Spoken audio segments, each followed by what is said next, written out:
Tom right now from Tom's Big Spiders, feeling a little bit under the weather. My allergies are acting up, so if I sound stuffy, that's why I feel like I have to make this disclaimer quite a bit lately. So to start this one off, first things first, anybody that follows my website, I'm trying to get a list going for all of the tarantula breeders, vendors, dealers, whatever you want to call them, state by state. Obviously, with the Sri Lankan Poecilotheria ruling, it is now illegal to ship certain species across state lines. And then there are some other things cooking that have caused quite a bit of a ruckus in the hobby that I'm not going to address because I think it's something that just needs to be, left alone and let to die down. But the problem is these are changes to the hobby. We've pretty much been able to order whatever we wanted from wherever we wanted or from whom we've ever wanted for quite some time, and now suddenly we have 5 species that we can only get in our own states legally. So what I think I would like to do going ahead, and I'm really hoping people help me out on this one, is I'm trying to compile this list. It will cover all the states, and basically I want to keep it going. It'll be a running list, so as people find new places, we can add to it. But to start to name some of the people out there and some of the businesses that deal in tarantulas, to make sure that folks, when they are looking and want to procure these animals legally, can find the ones that they can go to in their own states. And this can be very difficult because from what I understand, and even knowing with my own state, there aren't a lot of dealers out there. So trying to locate people, even if it's, breeders, some people do a lot of breeding and they sell them out. So breeders that breed these Poecilotheria species now can only sell them in their own state. So they're going to be looking to try to line up, I'm assuming, waiting lists of people who are interested in acquiring them. And I'll tell you, I'm really worried because I had a lot of species I planned to breed, and those Poecilotheria were on the list. And now I've got to try to find people that are interested to warrant having that many slings of that species. Because if I breed these and nobody wants them, I'm stuck with them. I have to take care of them. And I've already got a big enough collection. So unfortunately, I'm very worried this is going to deter many folks from actually attempting to breed these species, as opposed to what we want is the opposite. We want folks breeding them. We want folks trading for breeding loans so that we can keep the stock fresh. But I'm really worried they're just going to basically disappear within the next 5 to 10 years, maybe even less, as people stop breeding them and some of the older specimens start to die off. So hopefully if we can get something going ahead of time, it will encourage not only folks to buy these species if they can find them in their own states, but also encourage folks to breed them if they know there's a waiting list. Because bottom line, I've got some I'm looking to breed now, and I had a guy correspond with the other day, asked me if I had any.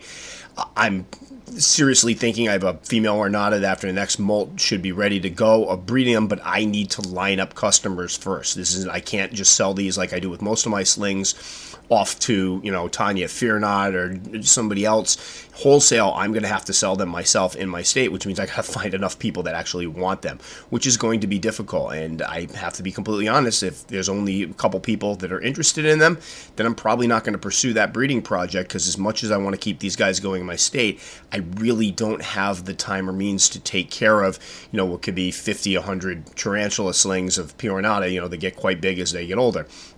So please, if you have a moment, I'm going to throw this one up on Facebook, but I'd also encourage people, I'm trying to keep this as consolidated as possible because hopefully if enough people respond to it, it's going to be a pretty decent size undertaking, and organization isn't necessarily my strong suit, so I've already got kind of a chart made out for it on Excel so I can fill these in. And what will happen is, as this list starts to grow, we will continue to add to it. I will monitor. I'm going to research some of these people to make sure they have good reviews, because just having somebody in your state is one thing. If it's like backwater reptiles, then forget about it.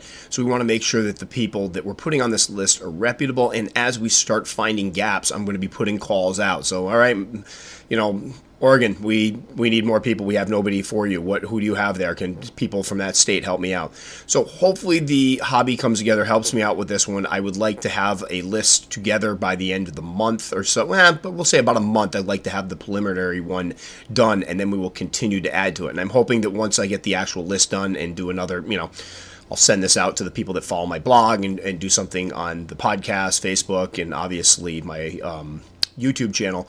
I'm hoping we'll get more response then, but really need to build this thing up, because right now there's 4 species of Poecilotheria, and I can't, it sucks, for lack of a better term, sorry about that, but I'm not happy about it. I think a lot of people aren't happy about it, especially fans of pokies. However, it could grow in the future. We don't know. There could be more pokies added to it. There were more pokies on the original report. Who knows if they go back? P. metallica is one that's mentioned quite a bit as being one that will eventually find itself in the same situation in the United States.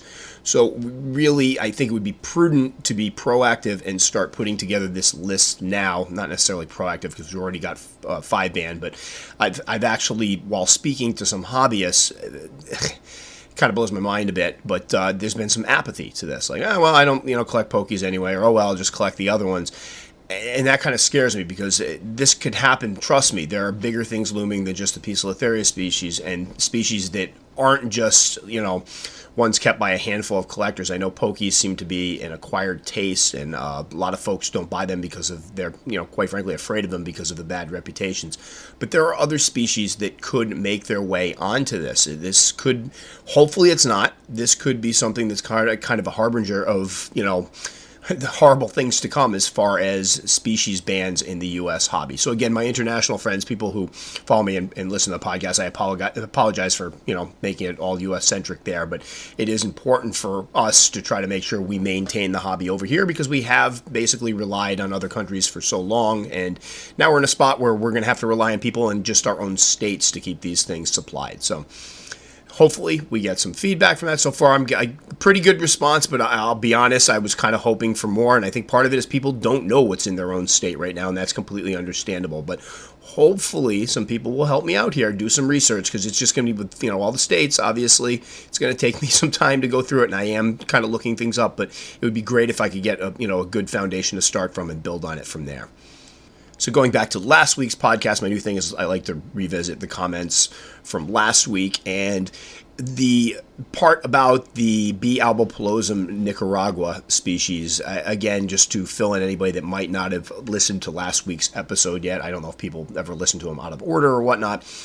But I had somebody comment on a YouTube video basically telling me that I was negligent for putting keepers in harm's way for the 2 Brachypelma albopilosum, care guides I did on YouTube videos. And I was kind of taken aback by that because this person seemed to be insinuating that the Brachypelma albopilosum Nicaragua was basically, honestly, the way he described it was almost like an OBT. They were vicious, they needed room to hide, that the way I was keeping them, there were going to be keepers that were going to get bitten and turned off from the hobby. And first I just giggled and thought it was a troll. And again, I did the whole thing on trolling, and I think there are some trolls that are out there just literally to, get you going and try to aggravate you, and they'll say whatever crap they can to get you upset.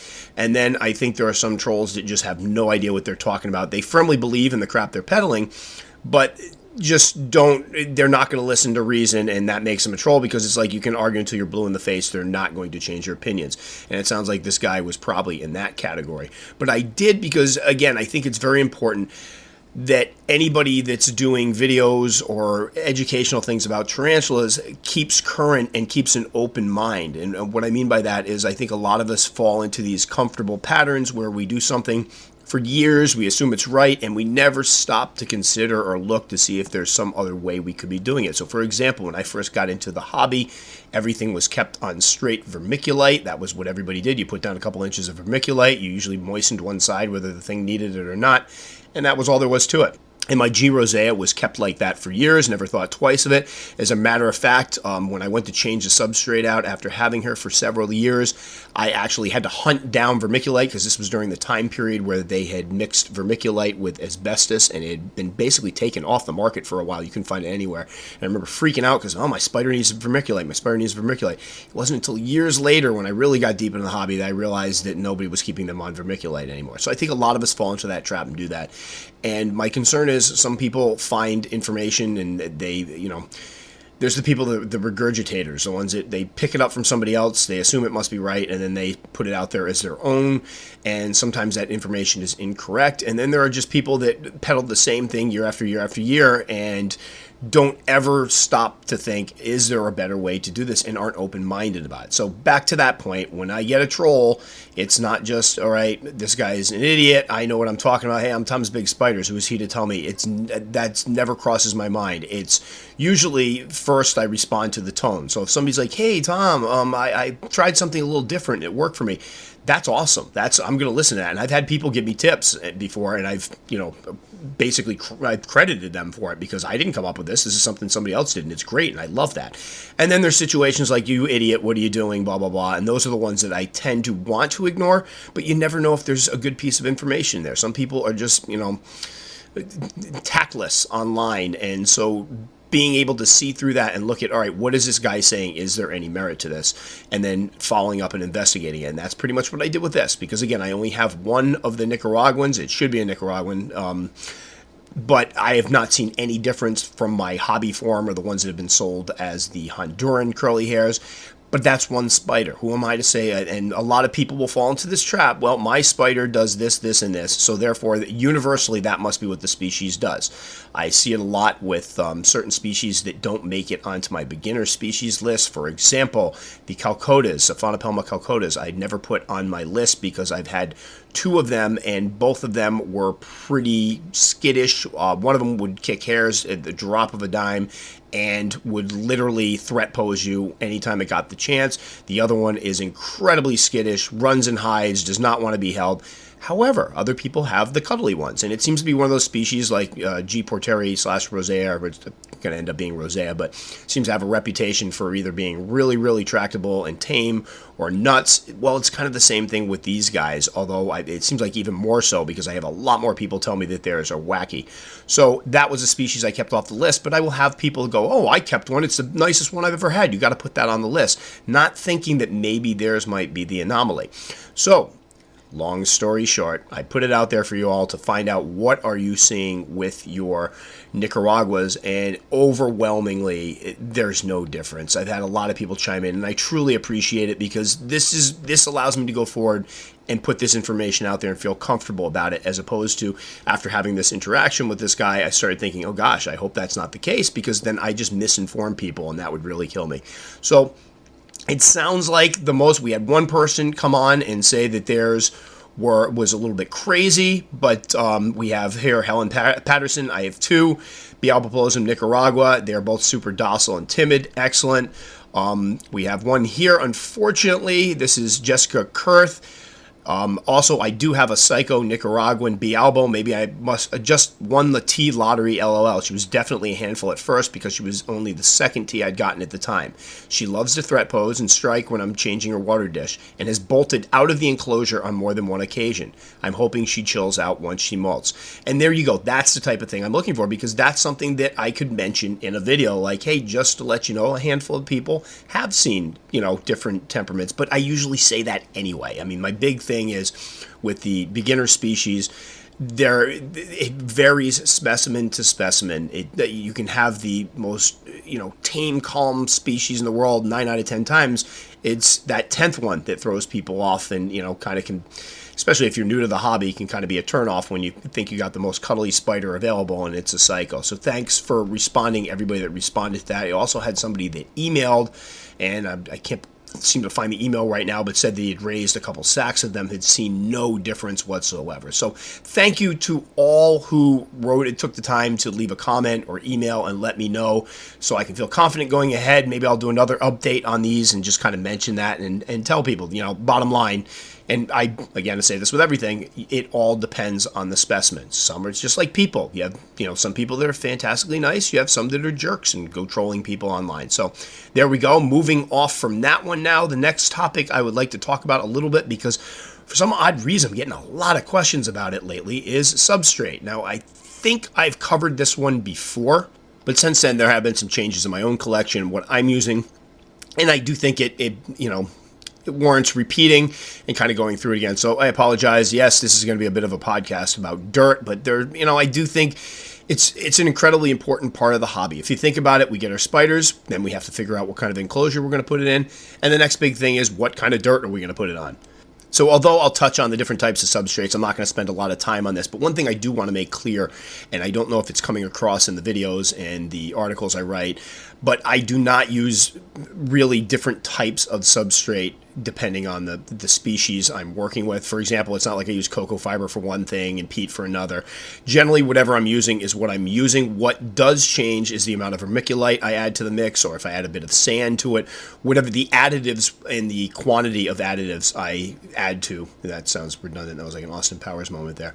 The quantity of the additives I mix into the base substrate can change, but it's still the same mixture. So for years, I've used topsoil with various degrees of vermiculite. I was putting peat in it for some time, but peat seemed to be giving me that weird dog vomit fungus or whatever it's called. I was getting that out of the peat, which I started using the peat because supposedly the peat was too acidic to keep to sustain any of that fungus, and that's not what I found. And I have a lot of people tell me if you want to get rid of the fungus, get the peat. But this bag I had was growing mushrooms. It was growing the yellow fungus. It was those mushrooms that you could literally watch grow. That's one of the most fascinating things I've ever seen in my life. And sometimes I have to admit to letting them grow just to see how quickly they get big, because it's like nothing natural should grow that large. I had one literally, it was a little nubbin in the morning, and by the evening it was pressed against the top of the enclosure 6 inches away. That's just creepy.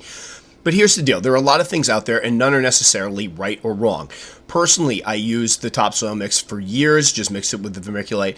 However, recently I had an issue that's been pretty well documented in the podcast, at least. I don't know if I touched upon it too much on the YouTube channel, but I have what I believe was a bag of tainted substrate, and I'm not sure what was in it. I'm guessing a type of fertilizer or herbicide. I'm not sure what it was, but basically every animal I put on this substrate died, and it didn't take very long.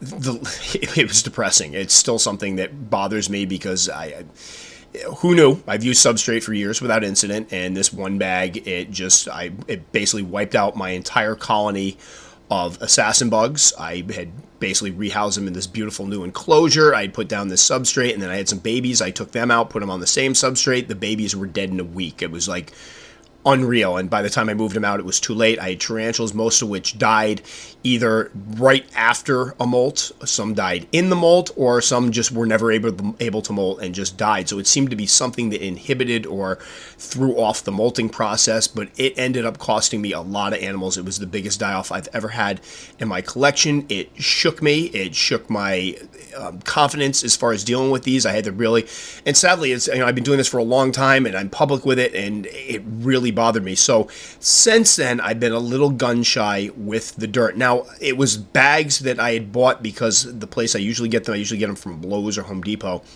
They tend to pack up their dirt around late fall, and you can't get it from them. So I had run out of my stockpile. I had bought a bunch of bags right before they had packed it away, and I ran out. So I picked up a bag of Agway, and everything I put on it died. So it was definitely this Agway substrate. I don't know what was in it, but one of the bags I threw out because I found the little green, the capsules that they use for fertilizer in it, and it was loaded with them. We're not talking like 1 or 2 or 3. It was loaded, and the substrate, if you squeezed it, green came out of it. Now, I've had people say, I've used that stuff before, it doesn't really bother them, but there seemed to be an awful lot of chemical in that one. So God only knows what was in the bag, but I've shied away from using that for the time being, and I switched over. I buy these huge 10-pound bricks of cocoa fiber. Cost me about $15 to $17. I get them off Amazon, so you know how their prices fluctuate. But they hydrate, they make a huge chunk, probably worth about 2 or 3 bags of topsoil. So a little more expensive, but a lot of stuff. And I mix that with vermiculite various degrees for my enclosures. And now I use the cocoa fiber substrate when I first started out years ago, and I liked it for some things, but the burrowing species is where it really falls apart. And what I'm looking to do is start adding excavator clay to it. Unfortunately, that can also be quite pricey. If you get it at Petco, they jack the price way up. You can usually buy 10-pound bags. If you search around, they're like $7 to $8. But if you get them on Amazon or Petco, they're like 20-something. So I am looking for a cheap source of that for anybody that knows, clean the excavator's clay, because I'm also getting a bunch of more scorpions in that I like to use that with. So there are things you can add to the cocoa fiber to make it better. Plus, one thing that people have been very, very concerned with is burrows collapsing. I had somebody ask me about they're getting a G pulchra, and they're like, I'm aware that these burrow as slings, but I'm worried about the fluffy consistency of the cocoa fiber that the burrows will collapse on them. And rest assured, they do. The spiders, at least, the tarantulas, will go in, and when they dig their burrows, they basically web up the hole inside it, make a little sock that holds everything together. So I wouldn't worry about that, and even if it collapses, it's so fluffy they dig right out. But I haven't had many issues with that. Where I am running into issues with it is I have a couple burrowing scorpions that I have on it, and unfortunately scorpions, unless they've evolved, do not web, so they have nothing to reinforce it with. So then we have some issues there with it collapsing, and they're probably annoyed that they keep having to redig their burrows. So cocoa fiber works great. You can find the horticultural stuff that has no additives online. You want to look for the stuff that's been washed, that doesn't have salt in it, because a lot of these places they lay it out, and I've actually seen pictures of it just laying out on beaches where they're, drying it out and everything. So you want to make sure there's no salt in it, because that could desiccate your tea. You really don't need that in there. But there's places you can get it for very cheap, and it works well. You just have to, what my tip to people is rehydrate it before you need it. If you're buying the stuff in a brick and you need it right away, it's going to be a pain in the butt. You're going to have to do some baking. You can put it in a turkey pan in the oven on high heat and bake it, or lower heat, and bake it and basically dry it out, but it takes forever. It does give the house a nice smoky smell to it. But just prepare it ahead of time. And then as far as topsoil is concerned, I'm going to be honest. I'm staying away from it for a little while, but it's a more psychological thing with me. Like, I can rationally go through and realize I have probably used well over 100 bags of topsoil since I started using it and never had an issue. And this one time I had the issue. So is it likely that using topsoil is going to end up with you're going to end up with a bunch of dead spiders? No, I don't think it is at all, as evidenced by how many I've used without any problem. However, there's always people that come to me, and it was always in the back of my mind that you're never quite sure where they got that topsoil from.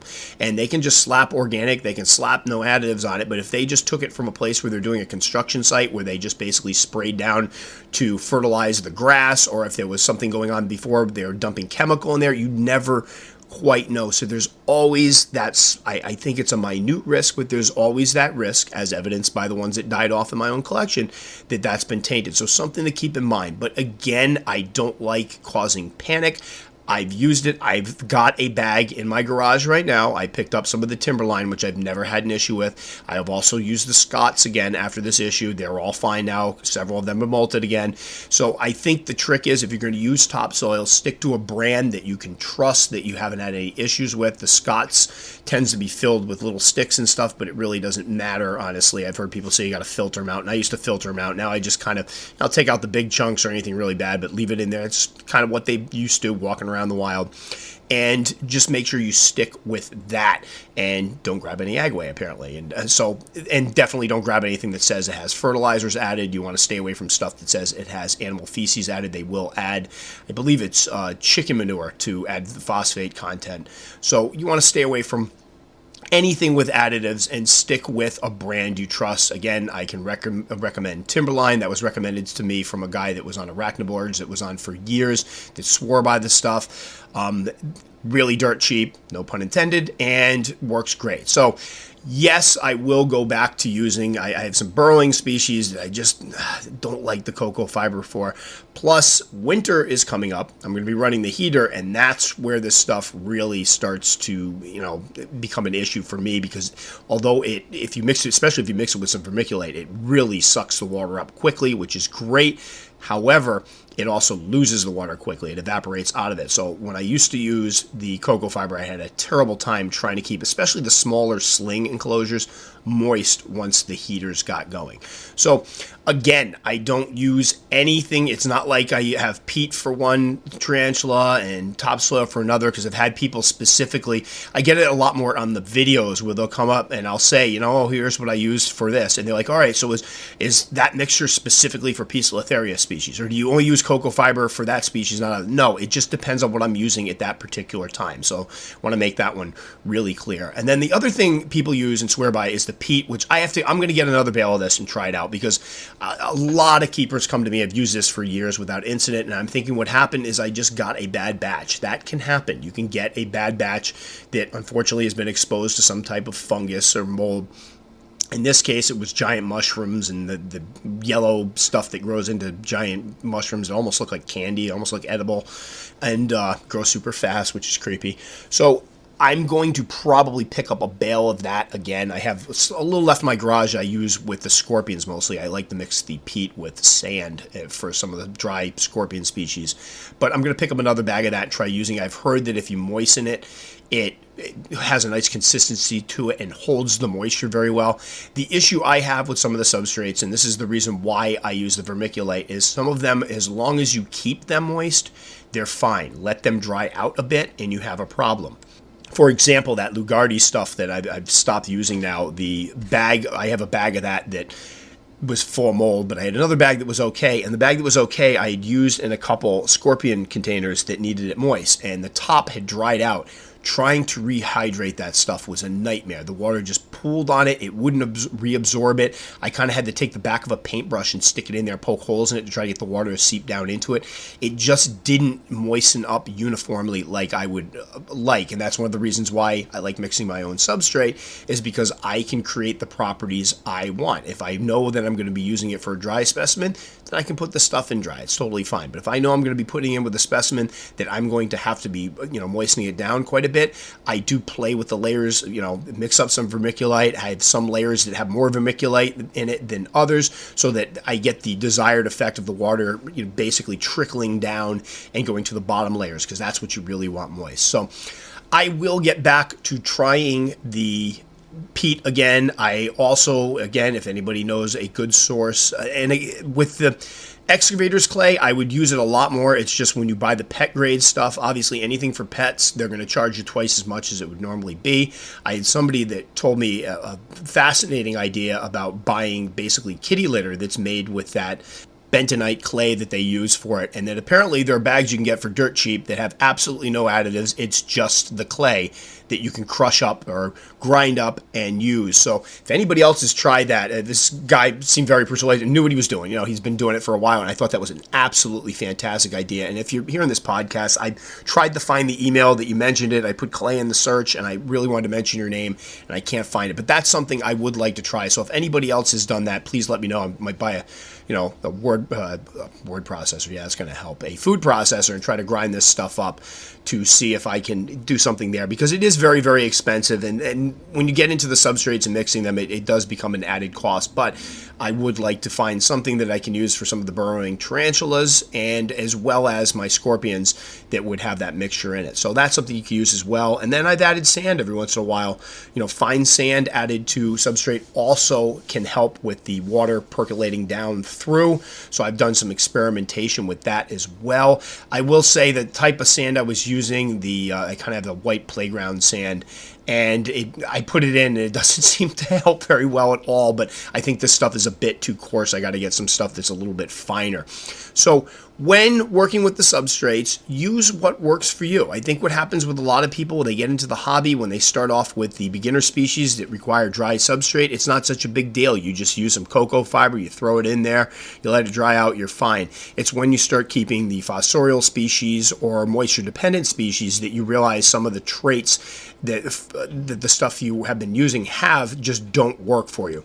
And as far as playing with your own substrates and making your own substrates, my best tip would be start trying stuff out before you actually get spiders, because we've all been in that spot where you get something in and you realize you're out of substrate and you're moistening the cocoa fiber and trying to dry it out, or you're trying to mix something up and you realize you don't have an ingredient. I try to keep, if you're getting heavy into the hobby, just be prepared to keep stuff on hand. You can always I got a big Tupperware container that I use to mix it in that I can cover and keep things out of it. And if you're using substrate that's moist and you're keeping it in your hot garage, you're going to want to make sure that you periodically stir it up as to not let it stagnate. You can get, mold and stuff like that in it. So I always go out, like right now I have big bin of cocoa fiber that I basically moistened up a couple weeks ago, actually about a month ago. And I go in every once in a while and stir the whole thing up to make sure that it doesn't get, moldy or stagnant. So, in that way, you can keep it moist. You can also use, they have giant Ziploc bags that I bought that I've also used to keep substrate in, to keep it, clean and not have any contaminants in it. So whatever floats your boat, but just be prepared to have the stuff ready ahead of time. I would encourage people, in this fun experiment, mix some of this stuff up, get them in cups, add the same amount of water to each cup, and see how long it takes for the stuff to evaporate. That's what my son and I did several years ago when we tried to figure out what mixture I was going to use for my moisture-dependent fossorial species, and it was really eye-opening to see how quickly some of this stuff can evaporate, especially out of that cocoa fiber. So that's it for now for the dirt talk. Again, if there are any questions, please bring it up. And as always, I'd really like to make these a little more interactive, like as far as people leaving comments on the Facebook page for stuff to talk about. I absolutely love that. It's just a nice way to start it off. It's kind of hard because when I sit down to do these, it's basically like Billy runs out to shop every weekend, and that's my quiet time to get these done because I feel like a goober when she's sitting behind me and I'm talking to the microphone by myself. But what ends up happening is it's tough sometimes to sit down. I've just barely had my morning coffee, or in this case, it's only half empty. And I'm trying to figure out how to start these off and get into it. And just answering some of these questions and stuff is a great way to just kind of kick it off. It feels a little more natural, like almost like I'm talking to somebody, as opposed to talking to myself and my dogs stare at me in the background. Next up, I've had quite a few comments lately from folks who are looking to get into the hobby to get over their fear of tarantulas. Those are the arachnophobes, or the arachnophobic folks who are hoping to that by getting a tarantula they can get over their fear. And I have a lot of people ask, because I've made it very clear that I originally got my first tarantula partly because of the fact I was terrified of spiders and really felt the need to get over it. The other part was I was absolutely always fascinated by them. So the big question is always, how long does it take? And honestly, I don't think there is a single answer to that one. It all depends on the individual. Personally, for me, it took a long time. Like, I'm not going to lie. I had that tarantula since the 90s, and it was only when I really got deep into the hobby that I realized that I had less of a fear of them. Because even when I remember getting my first 2 slings and trying to unpack them, and this was several years after keeping my, G. rosea, I was terrified of those things getting out. Like, I remember opening the little vial. I got my 2 vials from Jamie's Tarantulas, and it was a Lasiodora parahybana sling and a Chromatopelma Cyanopubicin sling, the GBB and LP hobby staples. And I remember that little LP like bolted out of there, and it was one of those ones where your heart gets beaten to the point where you feel like you're faint. And this was just a tiny little sling, and I was doing everything in my, everything I could to make sure these things did not come in contact with me. It was that level of, oh dear gosh. But at the same time, I was fascinated by them, so I think that helped me out. I can remember the first time I realized I was finally to a point that they didn't bother me anymore is when I got my Eulathlus species red female, and I went to open the enclosure, and she started to kind of climb out as they do. They like to investigate, and I just stuck my hand out, and she climbed in my hand, and it took me a second to realize, oh my gosh, I have one of these in my hand. It was it was profound, because to that point, I had never been able to hold one. I had tried to hold my G. rosea years before, and I've told the story a million times, so I'll spare it again, but it didn't go particularly well, and it might have involved me passing out. So to have this thing in my hand and me not freaking out was just amazing. But it took a while, and even at that point, I remember being in the shower and looking down, and there was one of these little garden spiders had made its way into the shower, and I squealed a little bit. It kind of freaked me out because I wasn't yet over my fear of normal, the real spiders, the true spiders. So that's something I think people need to be aware of that are picking up a tarantula in hopes of getting over their fear. A lot of folks find that tarantulas, and this is kind of interesting and amazing to me, the tarantulas, which are the big, hairy, these are the uber spiders, they're not scared of them, but they will still remain scared of the house spiders. And I hear a lot of folks, and I think people will agree with me on this, when they're like, yeah, but the house spiders or the regular, the true spiders are so much more pointy. They have the pointy legs. There's something about the legs that freak people out. I had somebody that told me that they couldn't keep a Bumba cabocla because although they weren't afraid of tarantulas, the B cabocla reminded them of a true spider, and it creeped them out. So that's something to note, that there are folks that pick up the tarantulas and have no issue. They eventually get over their fear of tarantulas completely. They can handle them. They work with them without issue. But for some reason, they still remain scared of true spiders. So I think that's something that anybody looking to get into the hobby to get over their fear of spiders in general should be cognizant of. Doesn't necessarily carry over to true spiders. In my case, it did, and I think I'm so immersed in them right now, and I've spent so much time around them and rehousing and working with them and dealing with that. totally. I had the other day, there was a spider in my classroom, a rather large one, and years ago I would have done the whole cup inside a piece of paper other and put it outside. I just got the thing on my hand and put it outside. It was no problem whatsoever. I didn't even think twice about it. So I'm finally to a point where I'm not afraid of them anymore. Now, again, that doesn't mean I think what needs to be made very, very clear is that not being afraid of them means reasonable. There is a spider sitting there on the floor. I'm not, oh my gosh. However, the other day I went to walk out of my garage door. I leave early in the morning. It's still dark, and almost walked right into a rather good-sized spider that was dangling from a web in front of the door. And that startled me a bit because, quite frankly, I don't want to get bit. I have been bitten by true spiders before in the past. It's not pleasant. And so there is I think, rational, we'll say, fear of not being bit by one. I don't want, there are people out there, oh, I don't care, I've been bit all the time. I don't need to get bit by anything. That's not, I've been around animals my entire life, and I pride myself on not getting bit very often. So that would be something that I think is very normal. But as far as, I was to the point, I was so arachnophobic that when I was really into the hobby and looking up photos of them and putting together my wish list, and this was about the time I turned around the billy and said, oh my gosh, I can see myself probably having a couple dozen of these things. And I remember looking at pictures of what were listed as a parachute spider or something weird or ornamental spider, and it was the Poecilotheria. And I remember looking at pictures going, that thing is absolutely horrifying. And there is a video out there, which a lot of people have probably seen, a YouTube video of a guy handling, I believe it's adult female Poecilotheria regalis, and it's just walking on his hands, and it's taking those two front legs and waving them out there, trying to find purchase for its feet. And I remember watching that thing, looking through my fingers. I was so freaked out by it. It was fascinating and at the same time absolutely horrified. And I think as far as tarantulas are concerned, that was the last genus of tarantula that I really felt fear when looking at pictures. My mother, who is incredibly arachnophobic, can't even look at pictures of spiders. You can't even, my dad didn't have a phone for a long time, and my dad's always kind of had a little interest in the hobby and what I'm doing, and so I'd send him pictures of stuff, but I'd have to do it through my mom's phone, and she'd get so upset with me, so I'd have to warn her, hey mom, hand the phone to dad, spider picture coming. She won't even look at them. So it's one of those, I was almost at that level where just looking at pictures of them would freak me out. So I think for people getting into the hobby, don't push things. The trick is not to push things too fast. I had somebody email me not that long ago that was getting into the hobby, and they're like, I'm getting a albopilosum.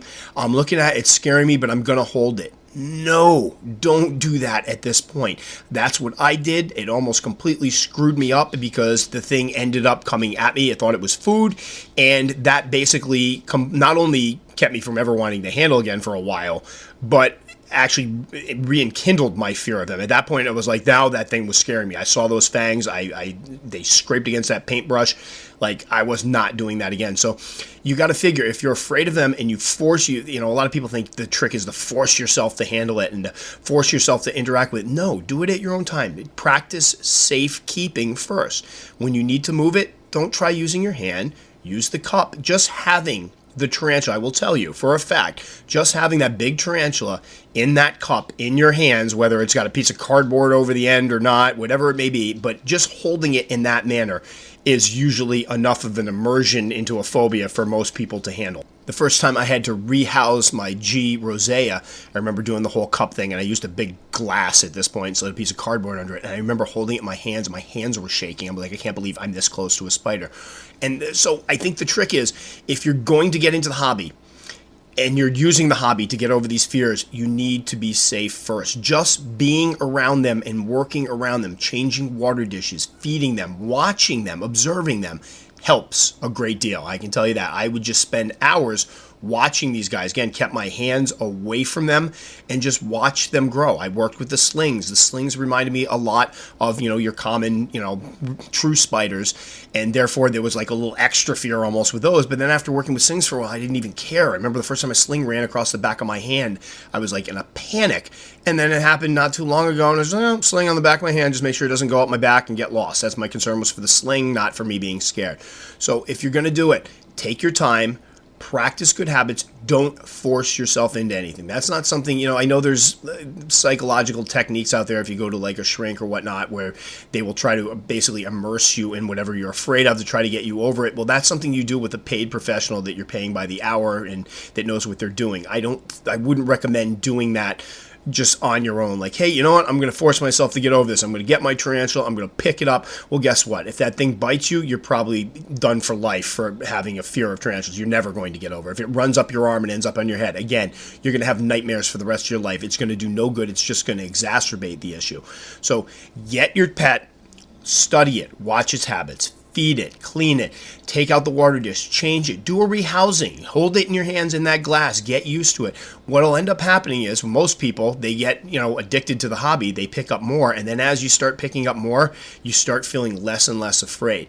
The bad part is, I have to say, and this is going to sound weird, that I miss that sense of awe and fear almost, because now it's like I get one of these things and it's just like, it's the equivalent of holding a gerbil or a hamster or a ferret or something. It's like a little furry pet. I don't think of them as giant bugs anymore. And I kind of miss that in a way, because I can remember just when I was really getting in the hobby and I was getting packages in and opening it up, and I remember getting like my OBT sling, like, oh my gosh, that's an OBT, it's going to get me, and I kind of miss that a little bit. I will say that the big ones, the Theraphosa species, still, and that's why I think I love them so much, still give me that sense of awe. When I see my big male hunt, there's still that little thrill, like, man, that's a big spider. So again, there's no set time period. If you're thinking of getting a tarantula to get over your irrational fear of spiders, congratulations. I can tell you for a fact it does work, but it depends on the individual, how long it's going to take, the amount of immersion it's going to take, how long you'll have to be keeping them. But I will guarantee you that everybody I've talked to that's done it has eventually gotten over their fear, although sometimes it takes a little longer for the common spiders. For some reason, those little buggers still freak us out. And again, I'm not going to get into the handling debate, but I will say that for some people, that first time you handle one and you have it and it goes well, it's a profound experience. You just want to make sure if you're going to do it, it's going to be a good experience, because a bad one is literally just going to make you even more afraid of these guys. So that should about do it for this episode. I'm trying to break them up a little bit more so that it isn't just me talking about one topic, because I figure if I hit a topic that somebody's not interested in, that's, 30, 40 minutes of their life that they're not going to get back. So I'm going to mix it up a little bit more. I will be doing longer topics as we go. I try to keep it flowing naturally. So if something's only going to take me 10 minutes to talk about, then I'm going to talk about it for 10 minutes. I'm not going to try to stretch it out into a whole episode. Believe me, there's plenty of stuff we could talk about. And I kind of feel like I'm hitting my stride with these are a little more comfortable, where breaking up a little bit, responding to people, so it's kind of making it a bit more interactive. Again, at some point I would like to do a live one. It's just in this house between the dogs and everything going on. A moment ago we have 2 baby wild turkeys that have been wandering around the house. Apparently their mother got killed. Somebody must have been feeding them, and they're adorable. I mean, they're so ugly, they're adorable. I want to hug them. But they are so tame now that we have a staircase. My house used to be a 2-family house, so there's a staircase leading up to a door that goes to my son Roan's room, and he was up there playing Fortnite the other day, and the turkey was sitting on his bed behind him. He had no idea. Came right up, went into his door, and sat in his bed.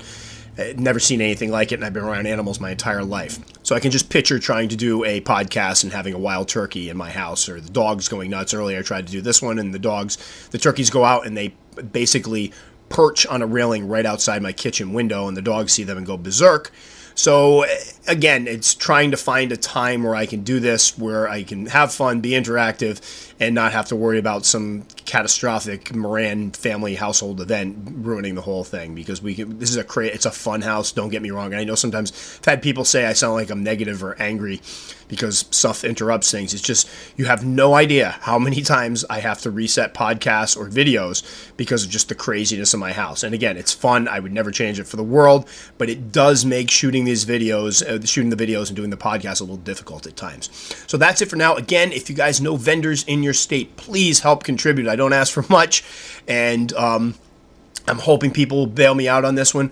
Also, very proud to announce that any minute now I should hit 1 million views on my website, which I am not one to go about bragging about statistics or anything, and this isn't so much a brag as it is just, I'm floored. I can't even believe that a site I started years ago has led to this type of response. I mean, when I created Tom's Big Spiders, it was a joke between Billy and I and the family, and I never expected to get any views. And to watch that thing, I'm hoping I'm going to catch the moment it hits 1 million views. I'm just very, very proud of that. This isn't, hey, look at me. It's never a popularity contest with me, and folks and I have had discussions about what I feel about that and the whole, personality and just trying to get views for views' sakes. That's not what I'm about. I want to be educational. I figure people will find me, and the ones that do usually appreciate what I do, and that's great, but I'm not out there trying to solicit or go, hey, look at how great I am.